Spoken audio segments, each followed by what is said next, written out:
¿Qué tal, mis estimados y mis estimadas? Bienvenidos.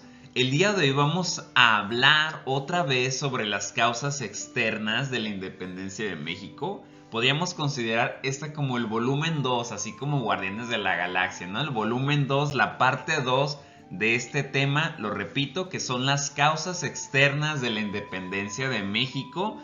Pero antes que nada me gustaría muchísimo mandarle saludos a mi estimado Gael Lara y al grupo 323. Un fuerte abrazo, espero que se encuentren descansando, o bueno, más bien no descansando, estudiando, pero muy a gusto en casita, y que no estén tan fríos como yo, que en estos momentos tengo las manos congeladísimas. Les mando un caluroso abrazo a todos ustedes y también a los grupos restantes. Bueno, ahora sí vamos a comenzar. No perdamos de vista que pues los españoles no fueron los únicos que fundaron colonias en el continente americano, sino que también vamos a ver la colonización francesa y también la colonización inglesa. Por ejemplo, en este mapa podemos observar ahí la parte que está coloreada de azul, pues era lo que antes eran colonias francesas, ¿no? Todo eso era territorio francés. Se dan cuenta que pues abarcaba lo que actualmente es Canadá, por eso ahí hablan francés en algunas partes, porque antes era pues con una colonia francesa. Entonces vean cómo esta zona controlada por Francia, pues ahí estaba chocando, estaba ahí como, ¿cómo decirlo? Chocaba con la frontera norte de la Nueva España.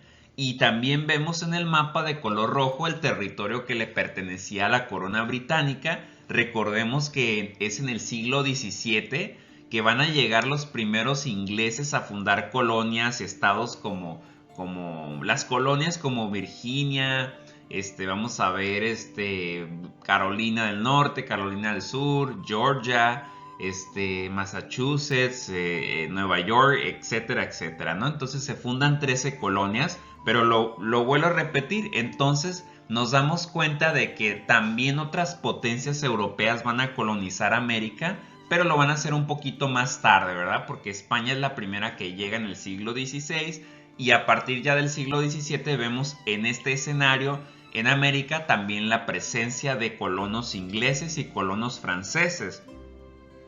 Y vamos a ver que pues en algún momento recordemos que Europa era un caos, que siempre se estaban agarrando del chongo Francia, España, Inglaterra sobre todo, siempre se estaban peleando y lo que pasaba allá afectaba definitivamente a sus colonias y las terminaban arrastrando en algunas ocasiones a conflictos, ¿no? Entonces podemos mencionar el caso de la Guerra de los 7 años, que fue un conflicto que enfrentó a Inglaterra con Francia de 1756 a 1763.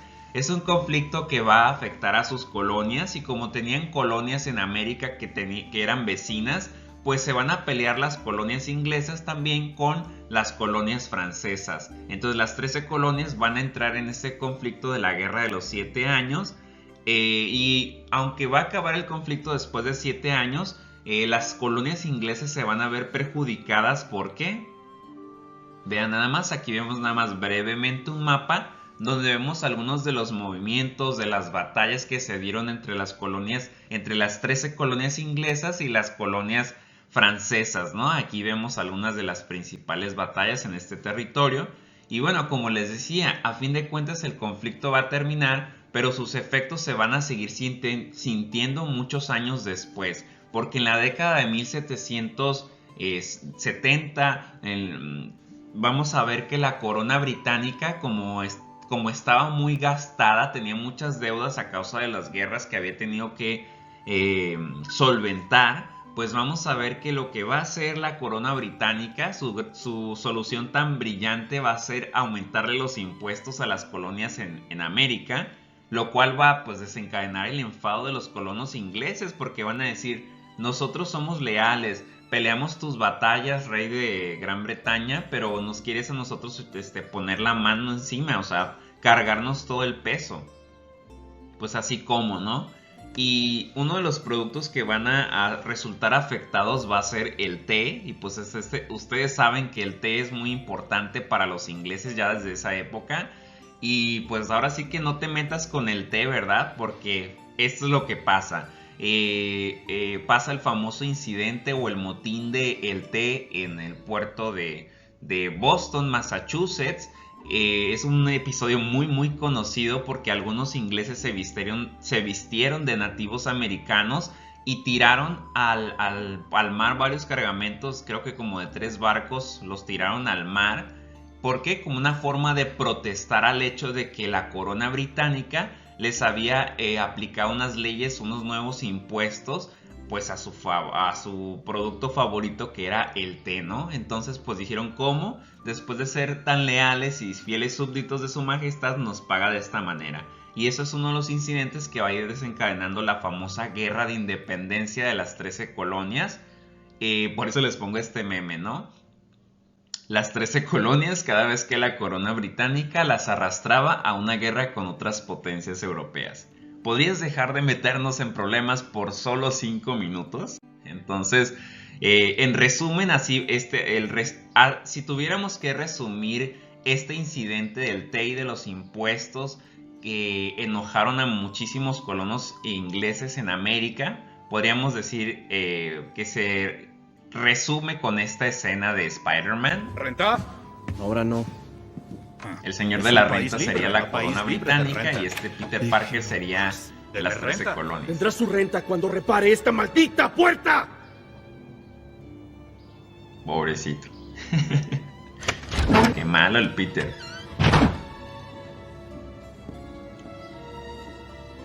Qué grosero. Es un chico bueno. Debe tener algún problema.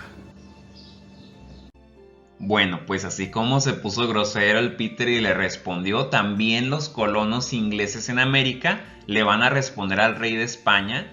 Y además, aparte de pedirle que quite todos esos impuestos que los perjudicaban, los colonos ingleses en América van a exigir otra cosa: ser representados en el Parlamento, porque no perdamos de vista que en Inglaterra también existía una monarquía como en el resto de Europa, pero era parlamentaria, porque en el siglo XVII se dieron unas luchas por ahí, unas guerras civiles que desembocaron en el establecimiento del primer parlamento, de un parlamento, un órgano legislativo al que el rey tenía que someterse de alguna manera también. O sea, ya hablamos ahí de un gobierno que era mitad monarquía, pero mitad democrático, por así decirlo, porque había representación del pueblo en el parlamento. Entonces las 13 colonias querían ser representadas en ese parlamento, pero el rey les va a negar este acceso. Entonces este va a ser otro punto que les va a molestar bastante y va a desencadenar que pues el movimiento independentista. Entonces aquí les pongo otro meme. Imagínense las 13 colonias: exigimos ser representados en el parlamento. La corona británica diciendo, lo siento, pero. Y las 13 colonias, pero. ¿Dijiste pero? Como tronchatoro, ¿no? Entonces esto va a enfadar a las 13 colonias y a fin de cuentas esto las va a llevar a que en 1774 se organice un congreso constituyente que al principio era moderado, quería llegar a un acuerdo con la monarquía, pero al ver que la monarquía británica no accedía, no daba su brazo a torcer, se va a reunir un segundo congreso constituyente en 1776 y es ahí cuando se va a firmar la famosa Declaración de Independencia, que es un documento muy importante, que creo que incluso es citado en películas como En Búsqueda de la Felicidad, ¿no? Y además es aquí donde ya van a decidir, ¿saben qué? Pues no nos hacen caso, pues nos levantamos en armas y proclamamos nuestra independencia.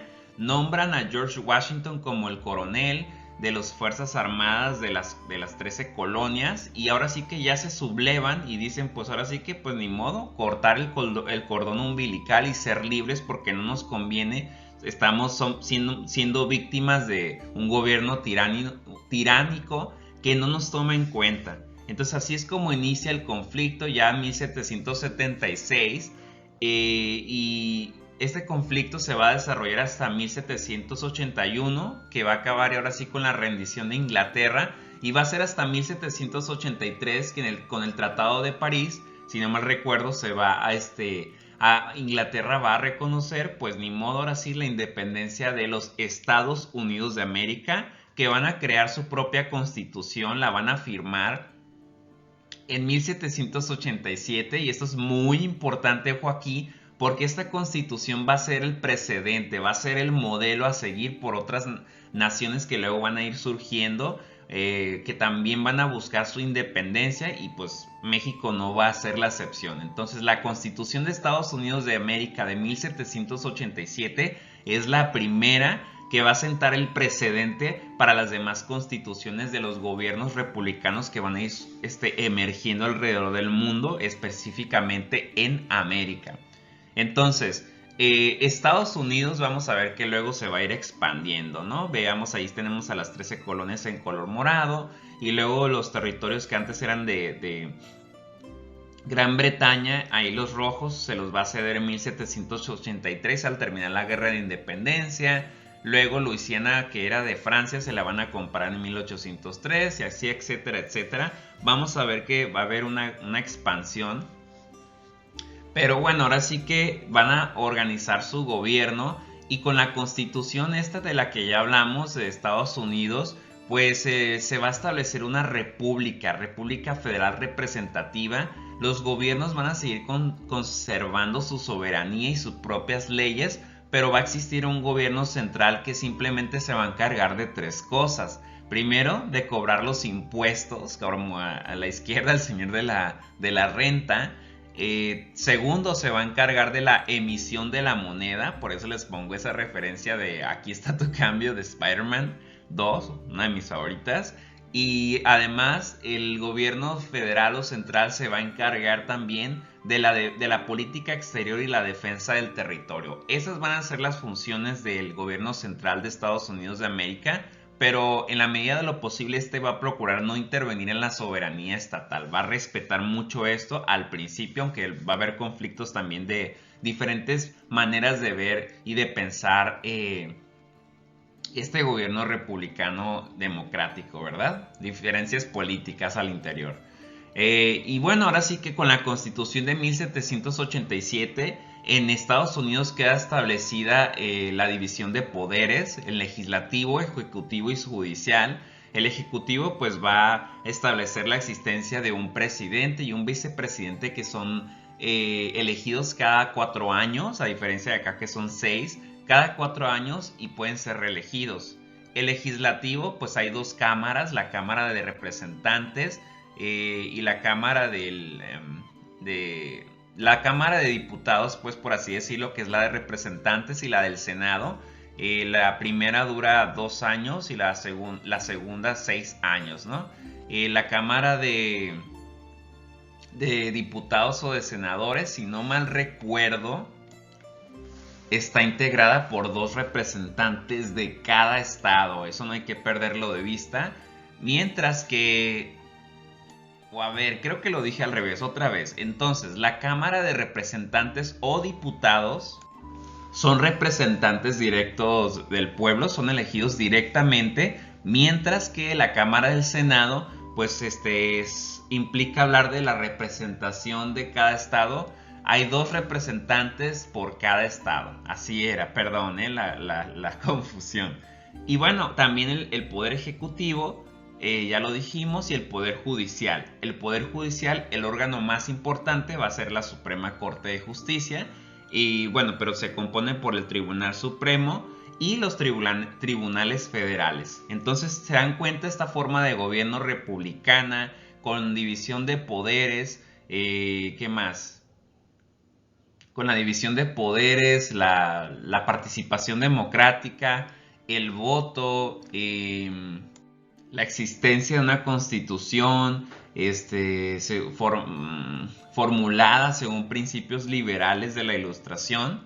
Pues esto va a ser el modelo a seguir por el resto de las naciones, y México no va a ser la excepción, con sus diferencias, ¿verdad? Con su toque particular, pero México y las demás naciones latinoamericanas que van a ir emergiendo en el siglo XIX, porque va a ser un efecto dominó, pues van a tratar de imitar este modelo de constitución, de gobierno republicano, claro, con sus matices, ¿no? Esto es más o menos así me imagino México, ¿no? Como Incrediboy tratando de imitar ese modelo de la constitución, la división de poderes, la forma republicana, así como Incrediboy trató de imitar a su héroe, ¿no? Pobrecito, a Mr. Increíble. Y bueno, no solamente tendríamos que señalar lo que fue la independencia de las 13 colonias como una causa de la independencia de México, una causa externa, sino también habría que hablar de la Revolución Francesa. Y es que miren, el año 1789 fue un año caótico, fue como para ellos, para los que vivían en ese tiempo como nosotros el 2020, ¿verdad? Con el coronavirus, porque se les acumularon muchísimas cosas a los franceses. Fue un año de muy malas cosechas, un crudísimo invierno, crisis económicas por las guerras que había en Europa, en las que Francia estuvo involucrada. Además, Francia, por cierto, si han visto la película El Patriota, aunque no es muy precisa, sí sale ahí la participación de Francia, porque los franceses apoyaron al movimiento independentista en América, a los colonos ingleses. Entonces, esto fueron muchísimos gastos, y por eso el rey Luis XVI, el rey de Francia de aquella época, va a tener que convocar a los 3 estamentos. Recordemos que los 3 estamentos eran los que componían la sociedad, desde la sociedad feudal, ¿no? Desde la Edad Media vimos que se conformaron estos 3 estamentos que conformaban la organización social del antiguo régimen, ¿verdad? Entonces Luis XVI va a convocar a estos 3 estamentos, a la nobleza, el clero y el tercer estado, ¿verdad? El tercer estado, no olvidemos que era el pueblo llano, los campesinos, y también abarcaba a los burgueses, esa clase que había adquirido más riqueza, más influencia, y los va a convocar, así como en ese meme que les creé, ¿no? Así, a los 3 estamentos. Pero el tercer estado va a estar muy descontento porque el rey de Francia les va a dar la noticia de que pretende subir los impuestos, igual que como ocurrió en el caso de Estados Unidos. O sea, ¿cuál es la solución según los monarcas? Parece que les gustaba aumentar siempre los impuestos. En fin, esto no les va a gustar a los del tercer estado, porque pues ellos son los que menos privilegiados eran, mientras que la nobleza y el clero vienen a gusto, ¿verdad? Entonces esta sería la reacción del tercer estado o estamento, cuando Luis XIV decidió subir los impuestos en 1789. Así como la mamá de Malcolm, ¿no? ¿Te parece que somos ricos? Entonces por eso se van a enojar. Y ahora sí que se repite el mismo patrón que con Estados Unidos, ¿no? Parece que cuando los monarcas subían los impuestos, pues parecía que generaban todas las condiciones posibles para que aparecieran estos movimientos revolucionarios, ¿verdad? Entonces así me imagino otro meme, ¿no? El rey de Francia teniendo problemas con sus súbditos después de subir los impuestos. El rey de Inglaterra sería primera vez. Porque algo sucedió igual, ¿no? Suben los impuestos, pues hay resistencia y rebelión. Y en este caso no fue la excepción. El tercer estamento o estado, al ver que el rey pretende subir los impuestos, le pide que no lo haga y que quite. Es más, va a atrever a decirle al rey: ¿sabes qué? No solo no queremos pagar más impuestos, sino que te pedimos que ya quites los privilegios de los otros 2 estamentos, de la nobleza y el clero, todos parejos. Entonces, como no van a ser escuchados, los del tercer estamento se van a reunir por ellos por su cuenta, van a tener su propia reunión o junta, y van a formar la Asamblea Nacional Independiente. Ya no les va a importar lo que haga el rey con el clero y la nobleza. Van a experimentar una clase de glow up, como dicen ahorita la chaviza, ¿no? Creo que así dicen, ¿no? Un glow up va a tener el tercer estado o estamento, se va a transformar en la Asamblea Nacional. Y así como la reina Renópolis, ya no me acuerdo, esta creo que sale en la película, ¿no? Del diario de la princesa. Pero bueno, la verdad es que Anne Hathaway no necesita ningún glow up, ¿verdad? Porque es bellísima.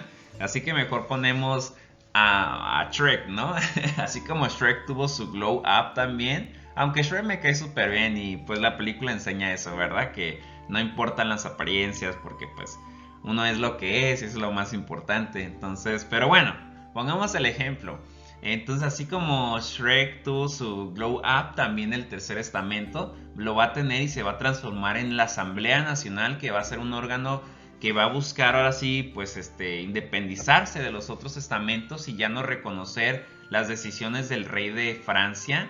Y el rey de Francia va a militarizar algunas zonas y al militarizar, al poner a su ejército en los alrededores, pues esto va a ser tomado como una ofensa. La gente ya está harta de tanto impuesto, de no ser escuchados, y esto va a ocasionar que se tome lo que era una prisión fortaleza llamada la Bastilla, que estaba en París, y pues va a ocurrir el 14 de julio de 1789. Este acto va a estar cargado de mucho simbolismo porque va a marcar la destrucción del antiguo régimen, ya que esta fortaleza prisión pues era un símbolo del poder de la monarquía absolutista, del poder de Luis XVI. Entonces van a tomar, el pueblo va a tomar la Bastilla y va a comenzar la llamada revolución, ¿no? O sea, la Revolución Francesa. Y es en la Revolución Francesa, en estas fechas, que vamos a ver la redacción de un documento muy importante, así como también lo fue la Constitución de Estados Unidos, y que se va a convertir también en un referente de ideales libertarios, republicanos, democráticos.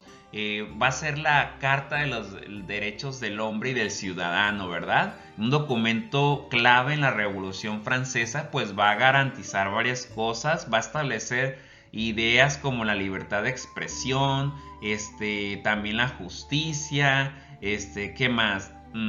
Pues ahora sí que pues todos los derechos que corresponden a los ciudadanos ya no son súbditos. Con este documento se establece que las personas ya no son vistas como meros súbditos de un rey, sino como ciudadanos que gozan de ciertos derechos naturales, como son la libertad, la propiedad, la seguridad, resistencia a la opresión, la búsqueda pues de la felicidad. Entonces todos estos ideales vamos a ver que se van a repetir en los documentos de independencia de otras naciones, como va a ser el caso de México en sus respectivas constituciones. Entonces aquí lo vemos. Y para que no olvidemos, también unos años después, poquito tiempo después, creo que 1792, Olympe, no sé cómo se pronuncia, perdonen mi francés, Olympe de Gouges, así me imagino, perdón, la verdad es que no sé francés, pero Olimpia o Olympe, como quieran decirlo en francés, si alguien lo sabe, y póngalo por favor. Esta mujer era una filósofa y ella va a crear la versión feminista, por así decirlo. Unos cuantos años después va a crear ella el documento conocido como la Declaración de los Derechos de la Mujer y la Ciudadana. Pues ahora sí que es un documento también importante y que hay que mencionar porque ella pensaba que no debía de excluirse a la mujer, y ella crea la versión femenina del documento referente de la Revolución Francesa. Pero ojo aquí, porque vamos a ver que a ella después, como ella se va a oponer a la decapitación, a que maten al rey de Francia, pues la van a juzgar como traidora y la van a mandar a la guillotina. Que no va a ser la única, ojo aquí, porque no es porque haya sido mujer ni porque haya sido feminista, no hay que distorsionar las cosas. A ella la matan porque ella no apoyaba el asesinato del rey de Luis XVI. Pero es interesante notar lo que ella hizo, que fue incluir a la mujer en esta... reclamar para la mujer los derechos también como ciudadana. Y bueno, la Revolución Francesa tuvo varias etapas, no crean que fue así nomás de ya se acabó, inició y se acabó, no. La Revolución Francesa entonces inicia en 1789 con la toma de la Bastilla y va a acabarse hasta 1799 con el golpe de estado de Napoleón. Pero entre esas dos fechas hay varias etapas. Primero vemos la etapa de la Asamblea Nacional, que ya vimos cuando se transforma el tercer estamento, conforma esta Asamblea Nacional para, pues ahora sí que tomar sus propias decisiones, crear un gobierno independiente que ya no tome en cuenta la monarquía. Es esta Asamblea Nacional la que redacta la Declaración de los Derechos del Hombre y del Ciudadano y crea una constitución en 1791. Después vemos que en 1792 llega la etapa de la Convención Jacobina, aunque antes habría que mencionar que la Asamblea Nacional, o sea, hagan de cuenta que entre los revolucionarios franceses hubo diferencias también sutiles, había distintos grupos que pensaban pues un poquito distinto cada uno. Por ejemplo, los jacobinos eran los más radicales, los de izquierda radicales, que era de que si no estabas con ellos y apoyabas la república totalmente, muerte, cuello. Estaban los girondinos, que eran los de derecha o un poquito más moderados, que buscaban como un punto medio entre la representación democrática y la monarquía. Como monarquía, buscaban una monarquía parlamentaria, o sea, llegar a un acuerdo con el rey como tratar de imitar el gobierno de Inglaterra, ¿verdad? Una monarquía parlamentaria. Esos eran los girondinos y eran la mayoría al principio en la Asamblea Nacional. Pero vamos a ver que al principio los girondinos, los más moderados, buscaban que el rey, de hecho van a lograr que el rey firme un acuerdo para que se establezca una monarquía parlamentaria, pero el rey en realidad en secreto estaba comunicándose con otros reyes europeos que vieron la Revolución Francesa como un peligro. Dijeron, no, hombre, si dejamos que esto siga, pues hasta nosotros nos van a quitar del poder, ¿no? Entonces algunos reyes absolutistas van a enviar un ejército, sobre todo Prusia y Austria, creo. Van a enviar sus ejércitos para ayudar a Luis XVI. Luis XVI firma ese acuerdo de que sí está dispuesto a establecer una monarquía parlamentaria, pero no era cierto, sino que estaba haciendo tiempo en lo que llegaba el ejército, y de hecho se va a tratar de escapar, pero lo van a atrapar, y como se trató de escapar lo van a juzgar y declarar traidor, y por eso lo van a mandar a la guillotina. Entonces por eso lo matan. Y al ver esto y al ver que venían ejércitos extranjeros para sofocar la Revolución Francesa, es por eso que ya toman el poder los más radicales, que son los jacobinos, y por eso se crea la Convención Jacobina, y ellos van a resistir exitosamente a las fuerzas extranjeras invasoras. La revolución va a sobrevivir y se va a crear, sin embargo, llamado en esta segunda etapa, esta Convención Jacobina, que va a crear el llamado Comité de Salud, y se va a llamar a esta etapa como el reinado del terror, y el que estuvo a cargo del Comité de Salud va a ser Robespierre, y esta etapa va a ser llamada el terror porque los jacobinos, como eran muy radicales, empezaron una matazón a todos los que no estuvieran de acuerdo con sus ideales, los mandaban a la guillotina, o sea, cuello en pocas palabras. Entonces va a durar poco porque ya en 1794 la gente se va a hartar de que estos radicales maten a tanta gente, y por eso se van a levantar en julio. Recordemos que la Revolución Francesa algo que hizo es cambiar los nombres de los meses, crearon su propio calendario, y en el mes de julio, si no mal me equivoco, que ellos le llamaban el mes terminadoriano o algo así, pues varios se van a oponer ya a los jacobinos, los van a quitar del poder. Y la ironía de la ironía, el cuate que estaba a cargo del Comité de Salud, que era el que mandaba a la guillotina a muchos opositores, a ese mismo también lo van a mandar finalmente a la guillotina. Entonces mató con guillotina, lo mataron con guillotina. Por eso se le conoce ahora a esta nueva etapa como la Convención Terminadora, porque en el mes terminadoriano es cuando matan a Robespierre y se acaba el reinado del terror. Y finalmente, en 1795 se crea un directorio, un poder ejecutivo conformado por 5 miembros que buscan promover ya la educación y una constitución liberal más moderada, que es la de 1795. Pero Napoleón Bonaparte, este chaparrito que todos conocemos, un genio y estratega militar, él ya estaba participando en la Revolución Francesa, y de hecho él estaba, recordemos que la Revolución Francesa pasó de una actitud defensiva a ofensiva, porque los revolucionarios franceses empezaron a invadir otros países y a propagar los ideales de la revolución. Y Napoleón Bonaparte fue uno de los que encabezó las campañas militares en Italia, en Egipto, y va a ganar mucha popularidad, y él va a dar el golpe de estado y va a crear lo que es el Imperio francés. Entonces, por eso les mencionaba, el rey de Francia, Luis XVI, es decapitado por la Revolución Francesa, va a ser una de las consecuencias, pero no solo él, sino que también va a ser declarada culpable su esposa, María Antonieta, una figura histórica muy conocida, que yo hasta hace poco me di cuenta que en la película de Toy Story 1 sale una referencia a esto, porque cuando Buzz Lightyear se rompe el brazo y Woody lo encuentra todo deprimido, les dice que les presenta las muñecas María Antonieta y su hermanita. Y entonces apenas hasta este año yo descubrí que se refería a María Antonieta, la esposa de Luis XVI, que también a ella le cortaron la cabeza en la guillotina durante el régimen de terror encabezado por Robespierre. ¿Cómo la ven? No sé si ustedes sabían, pero por eso la muñeca se llama María Antonieta, la esposa del rey Luis XVI, que también fue decapitada. Varios miembros de la realeza, la familia real es decapitada, y los nobles y otros opositores mismos, revolucionarios también, pero más moderados, fueron asesinados por los jacobinos.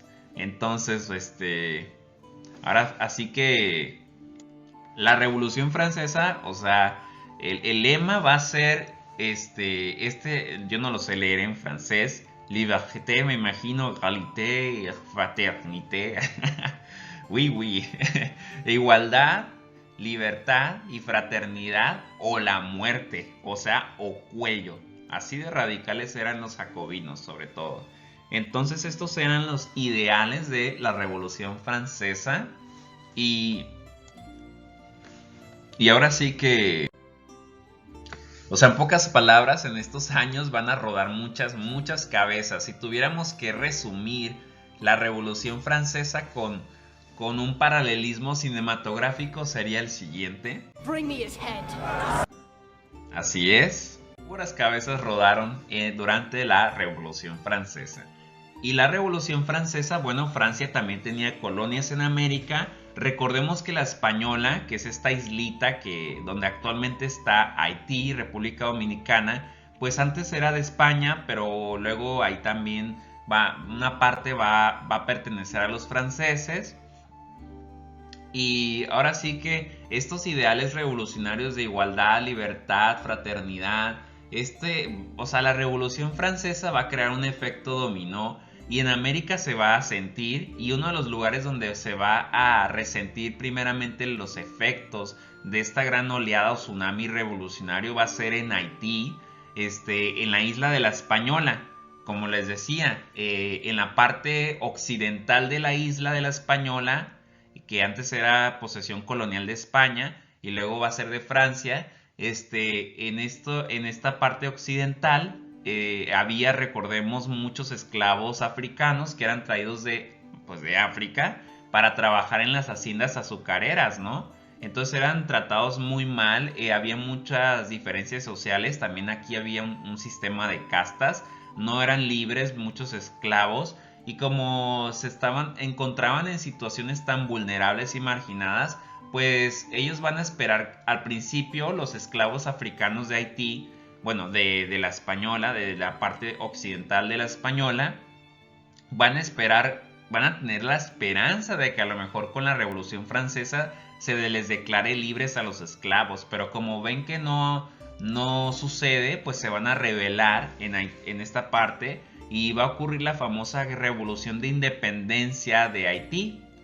Entonces van a lograr independizarse creo que en 1804, y se van a convertir de esta manera en la primera nación, en la segunda nación, perdón, después de Estados Unidos, en alcanzar su independencia, y la primera en América Latina. Entonces no perdamos de vista, antes de la independencia de México, la de Haití fue la primera independencia de un país en América Latina.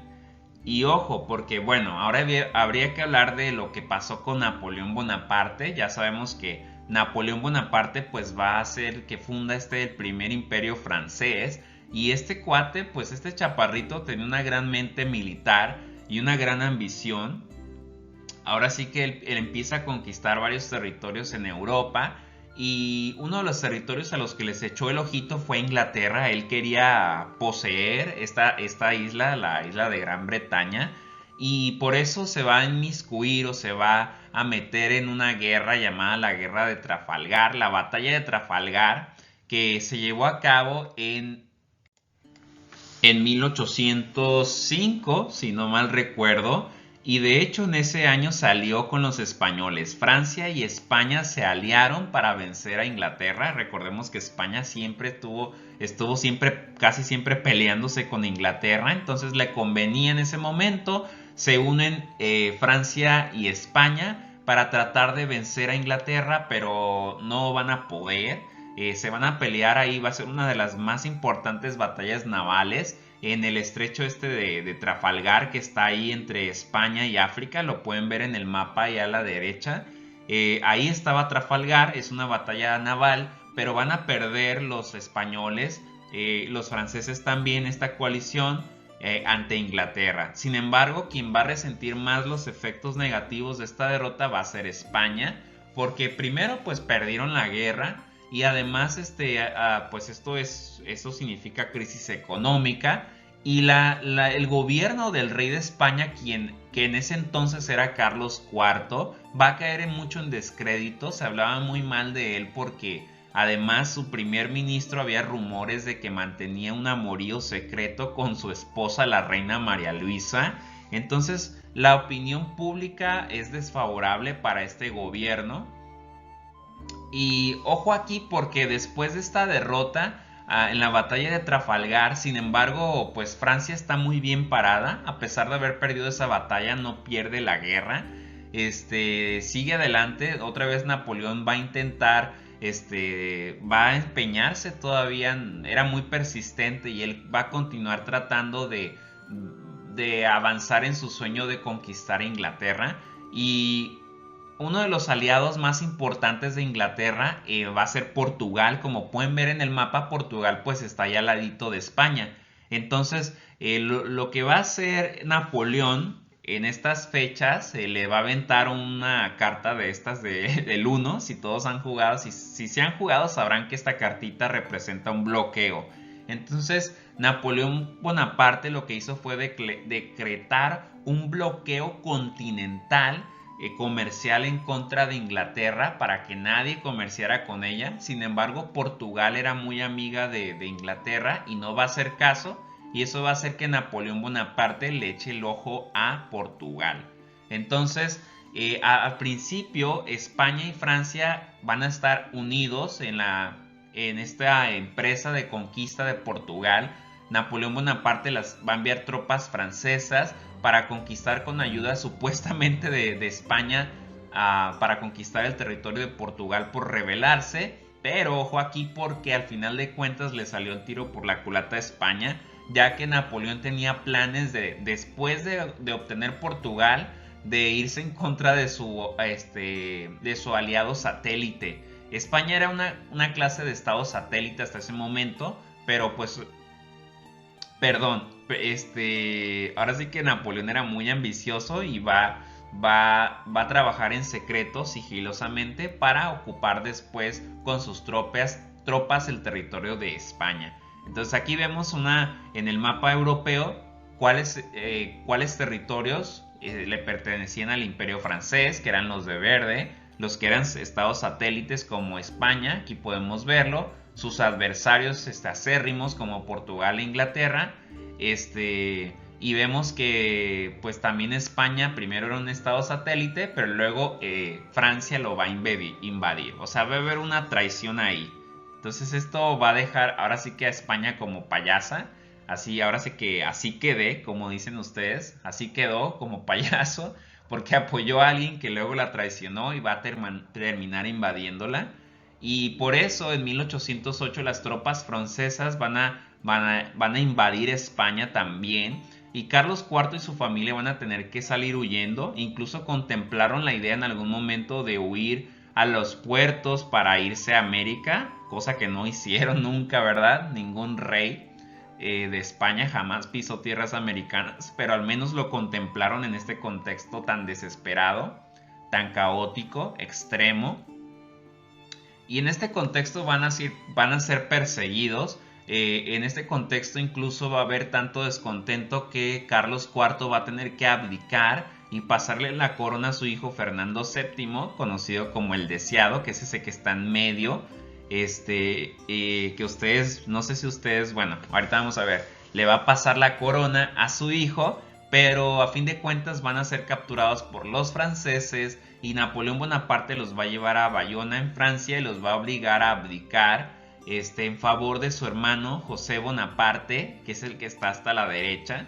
Entonces la corona primero va a estar en manos de Carlos IV, luego se la va a pasar a su hijo Fernando VII, pero cuando son capturados se la va a terminar dando la corona al hermano de Napoleón Bonaparte, José Bonaparte, que no es al azar que les haya puesto la botella de la cerveza Corona, ya que a este rey, José Bonaparte, le decían o lo apodaban el Botellas.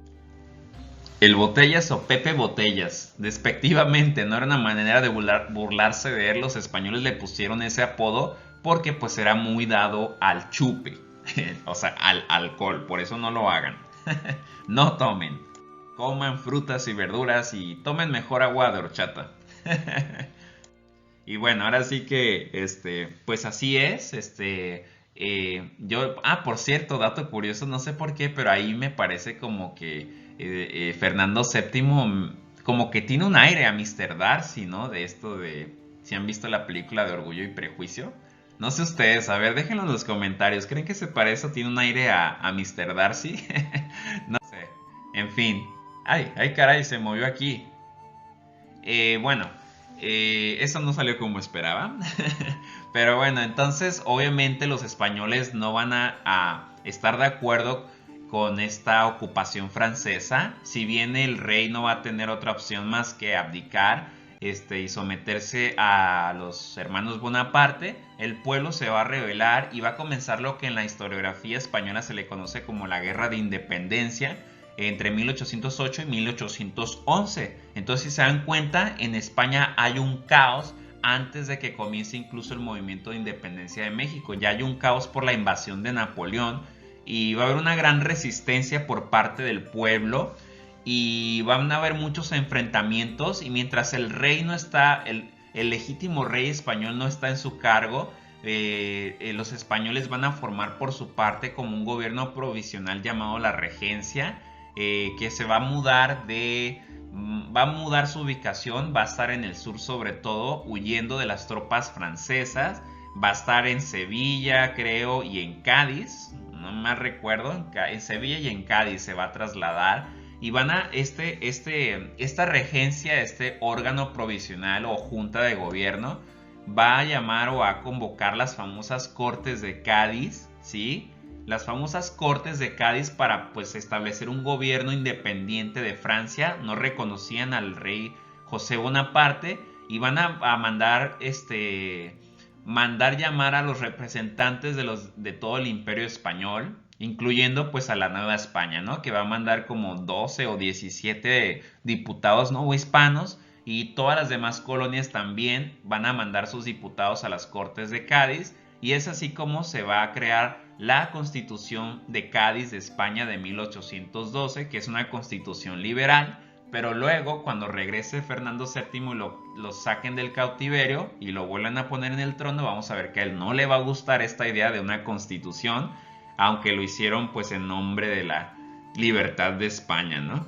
Entonces, bueno, hasta aquí le vamos a dejar. Espero que hayan disfrutado mucho la clase. Les mando un fuerte abrazo. Tápense bien, usen gorrito, bufanda, todo para resistir este horrible invierno que ya esperemos que pronto pase. Les mando un fuerte abrazo, mis estimados y estimadas. Cuídense mucho y nos vemos hasta la próxima. Adiós.